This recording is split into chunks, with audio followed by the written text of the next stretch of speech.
Hi, Mark Rogers here. It's another morning for Around the Neighborhood in Retirement. And today we're going to talk about 5 annuities that this couple has in their late 70s. And annuities are great, but they need to be reviewed. I'll share with you, a whiteboard with you, exactly what I'm doing with them. Also, we'll share some hot news coming up in Medicare as to what is going on. We'll see you on the other side.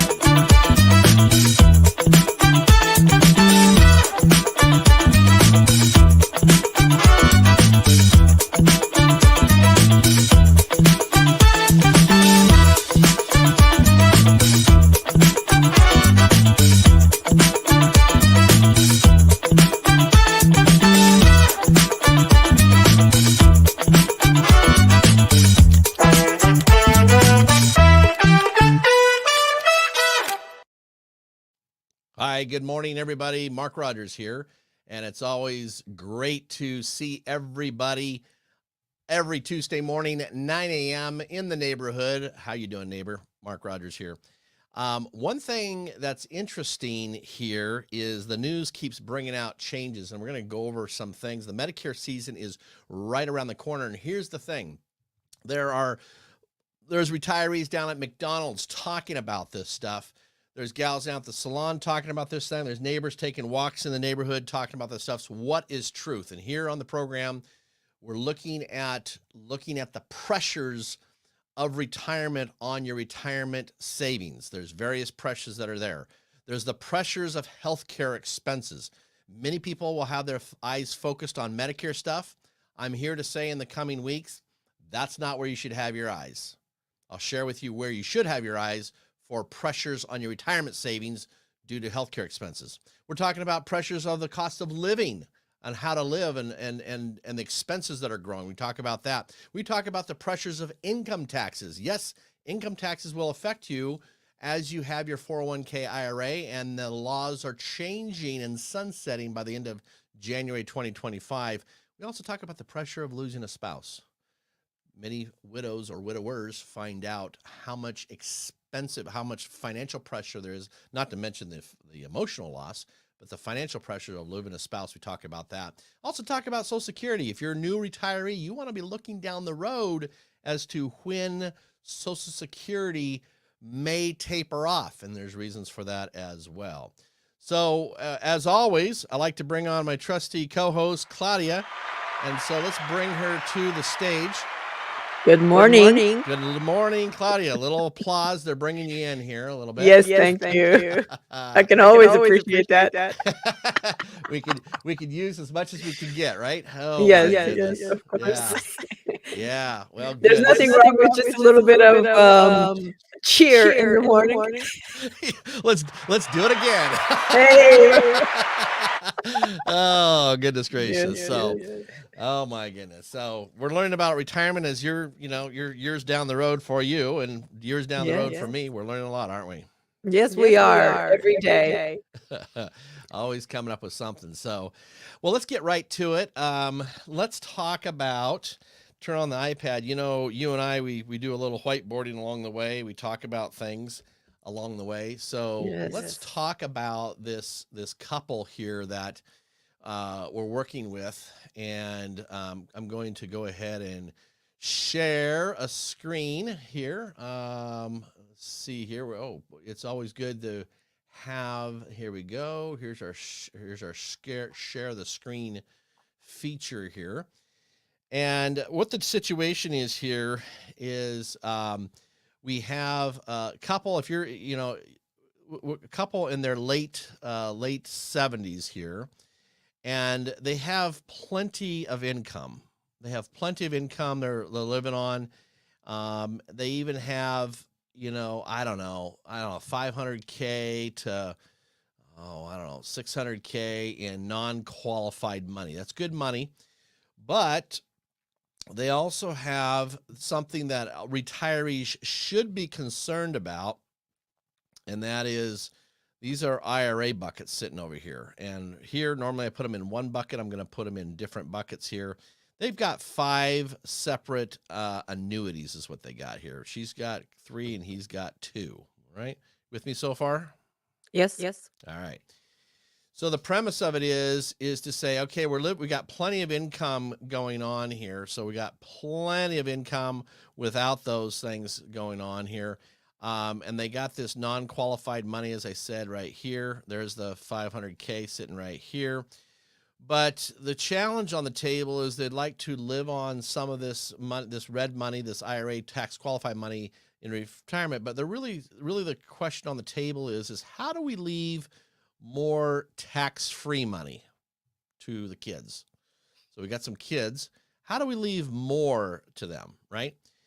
And so with that, we could be just sitting here taking the traditional RMDs. So RMDs, required minimum distribution, they're taking those out over the course of time. They're taking the RMDs out. All 5 of them, they're taking the RMDs out every single year.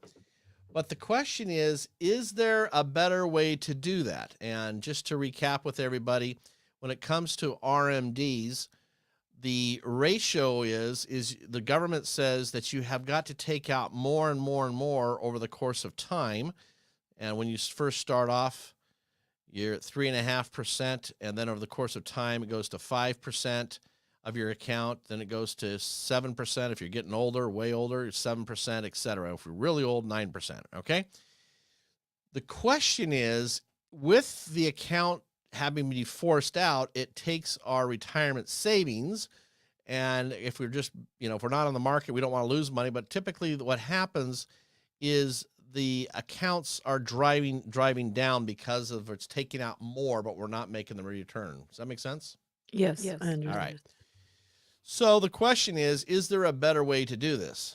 Given the fact that they really don't have to live on RMDs, they could live on, they could do something else. And so we're going to look at this. So what we're doing here is every annuity, folks, should be getting a review. Every annuity should be doing a review. It is absolutely critical. Annuities, and these folks have annuities that are 5 to 20 years old. And I did not help, in full disclosure, I did not help them with these annuities. The point of it is there, what can we do to get more money over here into this tax-free bucket?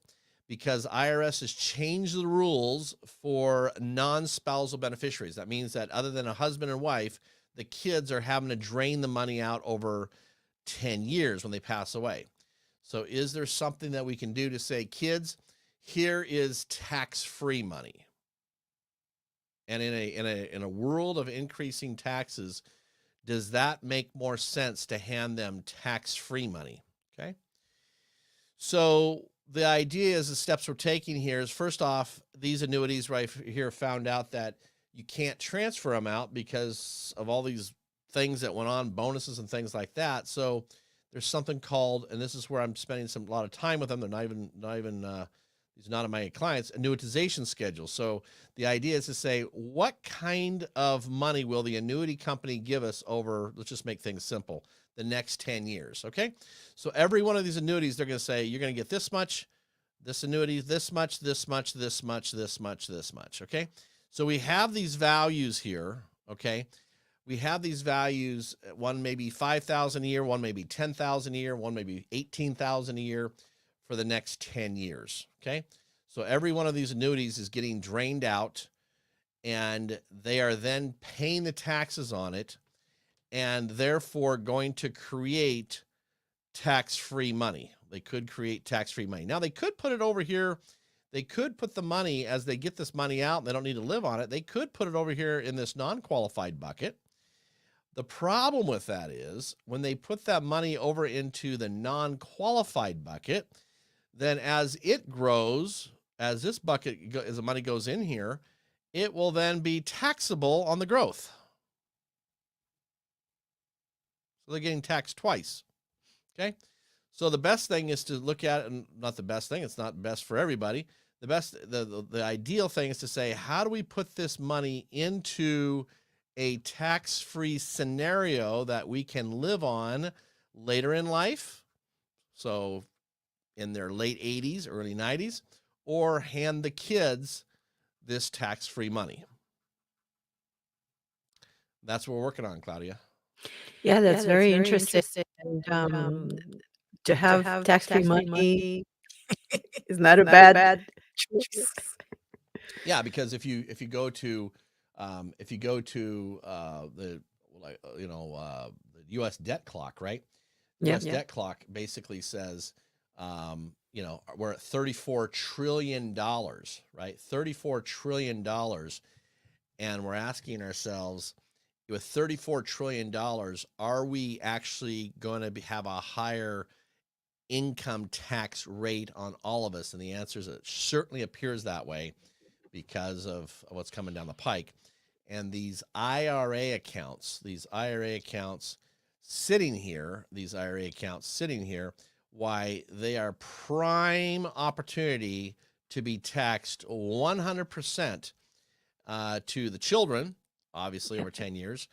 Now it's being taxed to these parents, but we're going for a short duration of time of 10 years possibly, and they could pay the extra income tax out of the extra money that they have here. So basically, it's the method of unqualifying the money, unraveling it, paying off Uncle Sam. Yes, we could do it in 1 year, but we typically like to spread it out. And in this situation, we're having to do something called the annuitization schedule. And we're just looking at the 10-year. We haven't done all of our final analysis yet, but just sharing what types of things. It is absolutely imperative, if you've got old annuities, to get reviews done on that. Yeah, this is a wonderful strategy here, to get that money from the IRAs into something that's tax-free. So many people are not used to hearing the principle of tax-free, but it's definitely available. Yep. So what better money to give to the kids is tax-free money in green, tax-free money. What better way to give the money tax-free to the kids? So there's a couple different ways to do it. I'm not going to go into all those details right now, but there's a methodology in terms of, does the process work? Do you feel comfortable with the process of unqualifying the money over a period of time? It does increase our income, but increasing our income, we are taking the money and we're doing something else with it. Can we do more with it, but put it somewhere else? Allow the kids to do more with that money when it's tax-free. Yep. Well, very good. So there is our whiteboard for the day. It's always fun to talk about these little things that we're doing along the way for folks. Always trying to make things better for someone, right? Definitely. Always trying to make things better. So, and so if you ever want time on the calendar, why I always have this out here, markscalendar.com.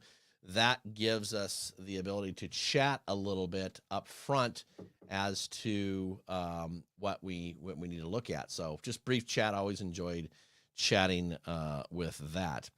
Okay, so with that, let's jump over into the news that you can use in retirement. So here we go.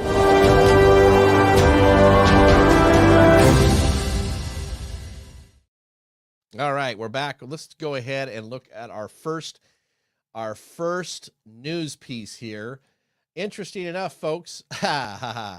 Medicare, the Medicare season is coming up right around the corner here, and it's a phenomenal where the people are always sitting here asking about their Medicare Advantage plans. Okay. And we're not here to talk about Medicare Advantage plans. We're here to talk about the impact of Medicare Advantage plans. We're picking this up out of the Think Advisor here, which basically says that SelectQuote sees drop in Medicare plan sales due to payment delay. So while people are looking at this, Medicare Advantage plans are put out by insurance companies that are being paid by the government, subsidies by the government, turned around and packaged up to people, been very, very popular over the course of time. Now, what's going on with these subsidies and things like that, it appears that there is some variance that's going on from the government paying, and there's network issues. And so there are some big changes. Every region has seen changes in years past and will continue to see years past. But I thought this was very interesting.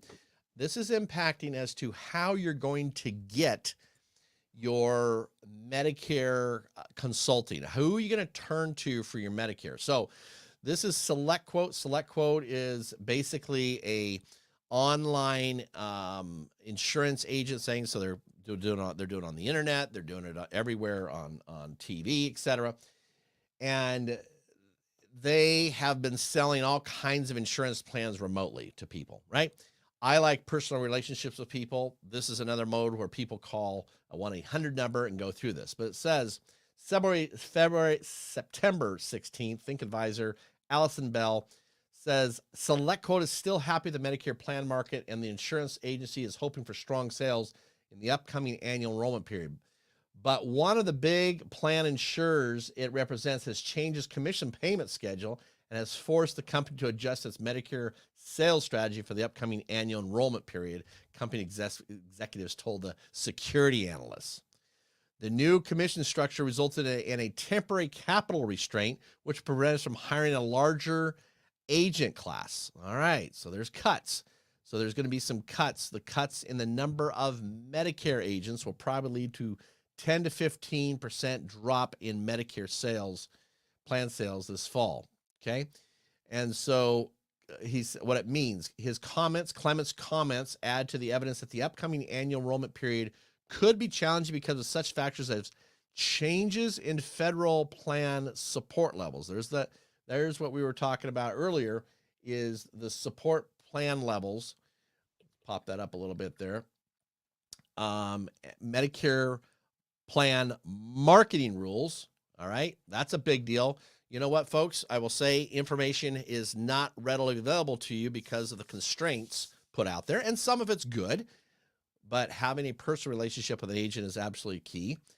And Medicare Part D prescription drug plan benefit design requirements. And this is very interesting as well because of the fact that the commissions are going away as well for agents as well. They're diminishing. So it's just like a perfect storm for understanding how in the world are consumers, retirees, going to find and solve these Medicare issues when all the constraints are put on there and the insurance companies are cutting back the plans.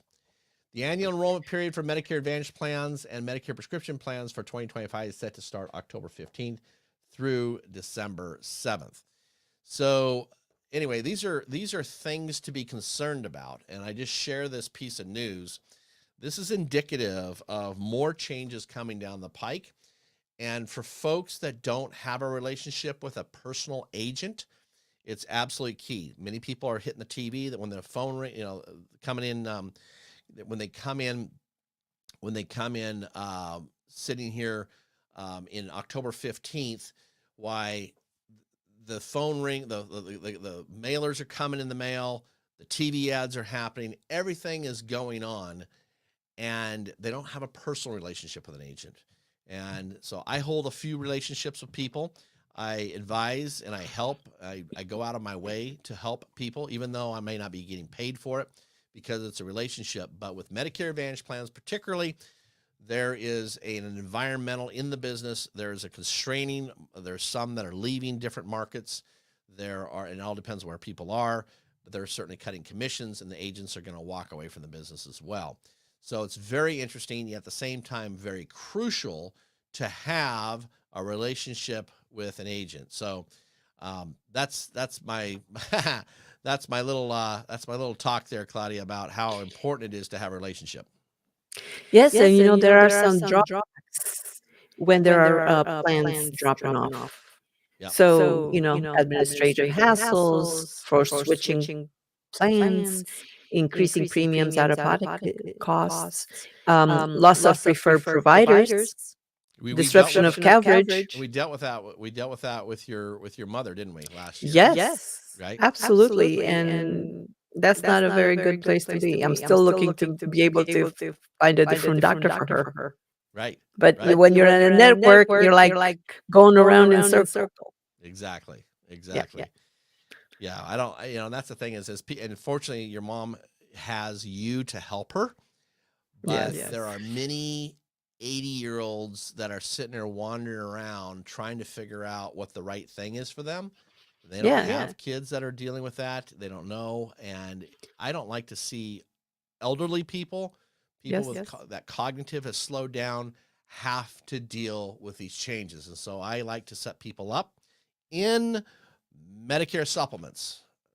Supplements, set them up in Medicare supplements, put them on their way, make it affordable, and make little massages, little changes, but allow them to go anywhere they want to go, any day of the week that's covered by Medicare in the country. And the plan is in place year after year after year. And the important piece is, I've heard this over and over. Oh, Mark, I can't afford a Medicare supplement. Well, here's the problem. The real problem is you don't have your budget figured out to put this plan in place that takes out all the questions and look at this from a unique angle to say, is it possible to have a Medicare supplement, make it affordable on a monthly basis, and yet have full freedom and take the headache off of everything? So, you know, we'll deal more with this as as the next month rolls on here, Claudia. But I thought that was an interesting very interesting. You know, so And it's definitely something worth being concerned about if you're in that situation. Yeah, and so where your plan is no longer available, or you're having to switch plans now. Yep. It happened down in Central Oregon this last year. That's right. 12 months ago. You know, I feel sorry for people that are on the plans, and the hospital wasn't going to take the plans, but they couldn't do anything about it. And so people are getting strapped, they're getting pressured in things. And I feel for people because they don't know what they don't know. That's why we like to take the headache and everything away. That's right. So let's move on to the next topic, shall we? Yep.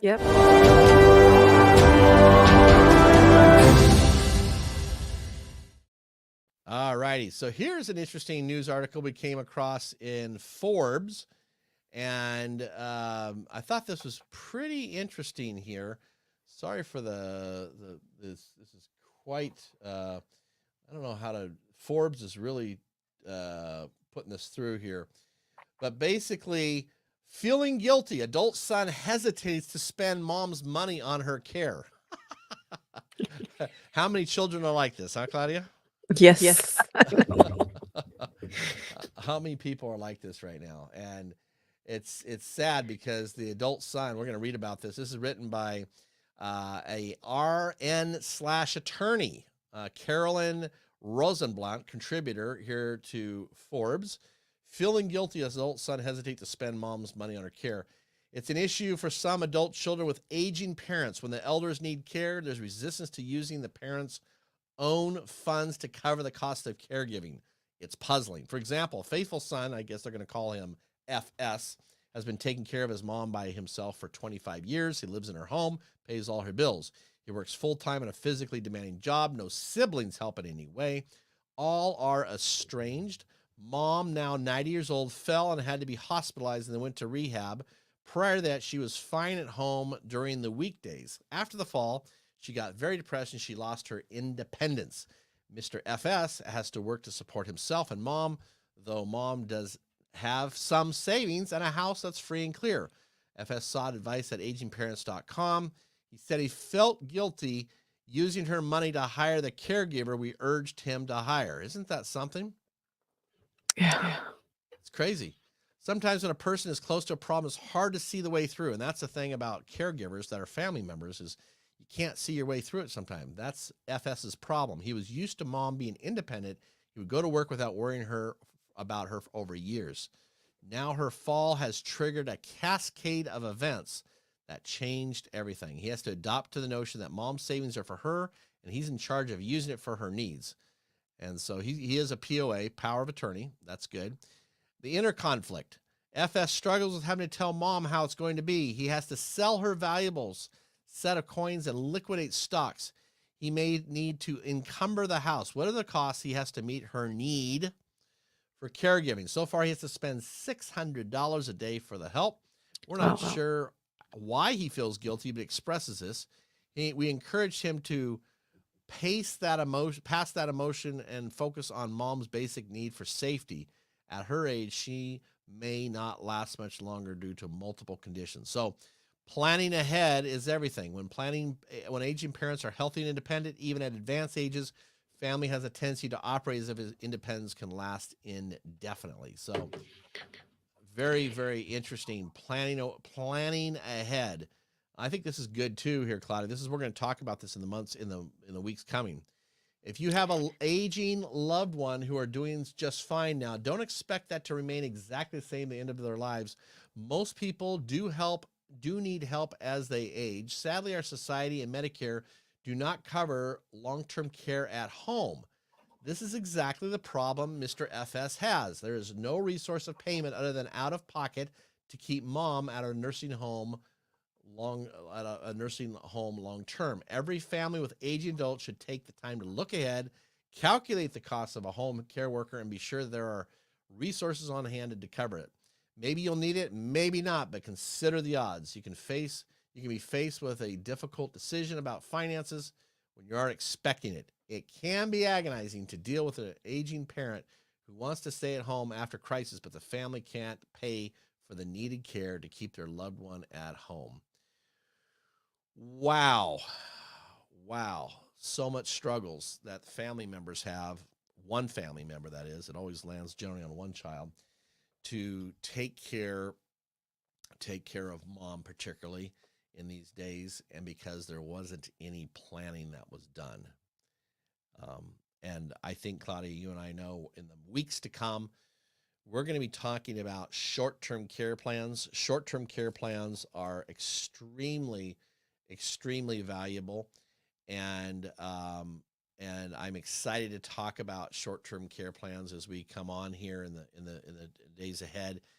Short-term care plans we're going to devolve you're able to have short-term care plans that are up to 1 year at home or 1 year in a facility, and you can actually stack policies, and the premiums are going to be generally somewhere in that 75 to 150 range, allowing cash to be paid at home. Now, there are 6 states that don't have them. I live in Washington State. They don't have them. California, New York doesn't have them, but there's other states that just took care of someone. In Texas, absolutely a nice policy available. Nice policies available in Texas. So those are short-term care plans that will be coming up along the way, and we're going to talk more about those. Wouldn't you agree, Claudia, that this FS that was written in the Forbes magazine had mom picked up? Of course, short-term care plans were not available. She's 90 years old, so 30 years ago or whatever, they would not have been available, but at least Yes, that would help. that's for sure. That's what I was thinking. So when you were talking about planning ahead, a long-term care policy or a short-term care policy would have been very handy here in this particular case. And then there wouldn't be the emotional feeling bad about spending mom's money. Right. If she would have had a plan that's paying, maybe her premiums have been $100 a month or something like that, whatever it is, pay it for all those years, then it's coming out and it's paying for care at home or care in a facility, and he's not having to stress out. It may not cover it 100%, but it's sure better than what he's got on the table right now. He's having to liquidate stuff to $600 a day. $600 a day. Yes, I know that's a lot. Yeah, but you're selling everything to make it work. Yes, well, what options does he have right now? Yeah, Doesn't have any. doesn't have any because there wasn't planning that was done ahead of time. So anyway, those are I'm bringing out some stuff here. We'll be talking about that as we go along. So as we wrap up, I'm just going to close out with this idea here as I talk about policy questions. I am basically interested in talking to people. If you've got a policy review that needs to happen, this is see this here, messing around here. Policy review questions. We've talked a lot about policy today. Medicare policy questions, that will be coming up for you. Here, we're sitting here in the middle of September. And October 1, Medicare is going to come out with their new plans. But again, I'm a big fan of Medicare supplement plans. And if it's becoming too unaffordable, let me know. Happy to chat about that. Long-term care questions, those are policies I review as well. And I've done that over the course of time. Life insurance policy questions, a ton of options. A lot of retirees are moving into life insurance policies for various reasons, as we discussed maybe a little bit earlier there. And then we also have annuity policy questions. We went over that here with reviewing this couple's 5 or 6 annuities here, looking at them carefully. Haven't done anything yet with them, but we're getting some ideas based upon the review. And then supplemental health policy questions that may come up, cancer policies, things like that, that do have that.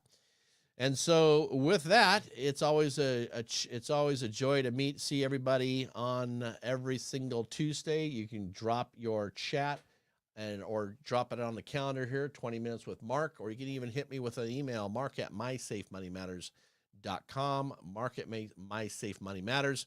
And of course, like, subscribe, share. Got the Safe Money Matters over on Facebook and YouTube streaming live. And so with that, we will go ahead and sign off. It's always good to see everybody, and we will catch you really, really soon. We'll see you soon.